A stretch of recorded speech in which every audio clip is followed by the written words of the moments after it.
Hello everybody, this is Lucas Thomas. Welcome to my buy and hold video. Basically, this is a house built in the 1800s that is for sale for about $160,000. Probably needs about $100,000 worth of work, and it'd make a great buy and hold. It actually has three different roofing styles. It's got the gable, the gamble, and not really sure what that last one is, but let's just call it steeple. And essentially it was renovated. It was renovated for about $200,000. It's supposed to be demolished, but the Historical Society saved it. They actually lifted the house and they put a concrete foundation on it. So this is a great property for specifically for a buy and hold, because you can pretty much, it's zoned R5, so you can turn it into offices, apartment complexes. You could do anything you want with it. I personally would Airbnb it or turn it into like a hotel. You could easily turn this into a hotel and charge thousands and thousands of dollars a month. And so pretty much all in, you'd be about $260,000, $300,000. It's really hard to gauge the price value of this house, because the issue with this house is just that the issue with the house is quite literally there are no comps for it, because it was built in the 1920s, or it was built in the 1800s, and there's only like 20 houses that are even comparable to this. So basically it's either $500,000 or even more, depending on how much work you put into it. I think it's a great find.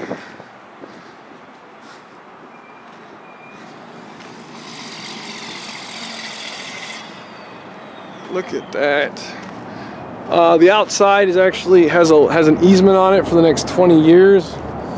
That basically says that the house itself cannot. The outside has to maintain its historical history. So you actually have to get permitted and approved by the city of Phoenix, or the Historical Society. It has to be approved, but they're pretty lenient on it, because really, you could just, if you do anything to the house, the inside you can do whatever the hell you want. The outside has to be maintained as a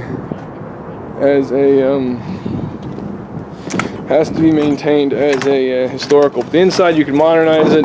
You could turn this into a rental. You could do all sorts of crazy things. So this property is actually, it's the original brick, original flooring. This is like a morning room or a living room. That's the front door over there. The windows. These are the original. These are the original chimneys. Original chimneys. All the. So if it's rough wood, it's the original wood from the 1800s, and then it was rebuilt using 2x4s from this day of age. Here's another room. This is basically another morning room. What those holes are for, those holes are actually used for, that's where the heat would come out to heat the house, because it had no cooling. Basically, this house is so old it didn't even have a kitchen. They built in all the plumbing. So when the Historical Society came in, they built in all the plumbing and the wiring to make it like that. And pretty much it's already gutted. It's already been wired, it's gutted, wired, and it just needs to be finished, pretty much. And at this point, it's got 3 bedrooms, 2 bathrooms, but it's about 2,000 square feet. So there's actually, so here's another room. This is supposed to be the laundry room. Somebody's currently living there. It actually has a cellar. And the cellar is actually 12 by 12 feet. So it has 100-foot square cellar, and it's all boarded in. It's all bricked in like this, and it's really crazy.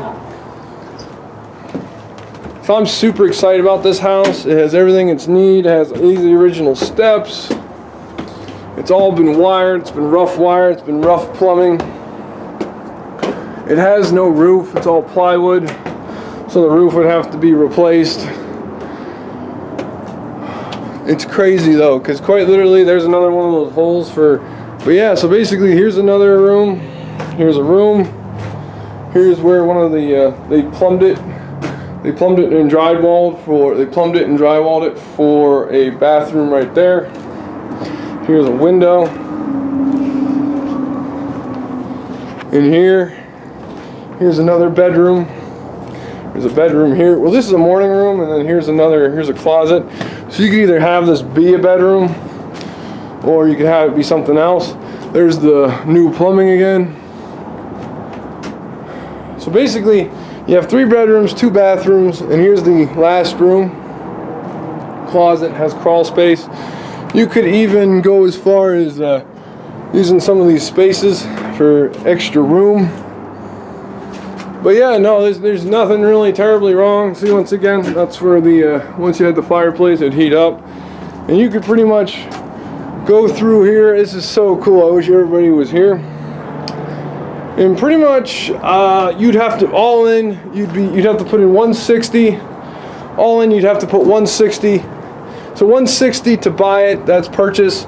But I also negotiated a deal with the seller that if you buy the lot next door, there's a house that's actually you can sell for conventional financing. You could make a deal on the two to make the money work. So basically, there's so much potential. You could Airbnb this. You could turn into a bed and breakfast. You could do all sorts of crazy things with this house. I'm so excited because basically, all in you could do 160. All in you could do 160. All in you could do 160. All in you would do 160. Plus you'd probably need about 100,000 in rehab. You'd end up with 260. With 260 overall. And you could probably sell it for 300. You could easily sell it for 350, if not $500,000 or more, just with the historical value, because the engineer was actually from San Francisco, and this is basically one of those San Francisco Victorian houses from the 1800s in Arizona. I think you could sell this for a pretty penny. The key here is you'd have to get an appraiser in here. You'd have to get an appraiser in here who basically appraises really special houses like this, and you'd have to get him to verify, because then you'd basically have to sell it to one of the big crazy buyers. And the only way you could get it appraised properly is with a guy who does specialized appraising. But yeah, I'm in love with this house. I think it's a great buy and hold, and I feel like it's not going to be on the market for too much longer. Thank you.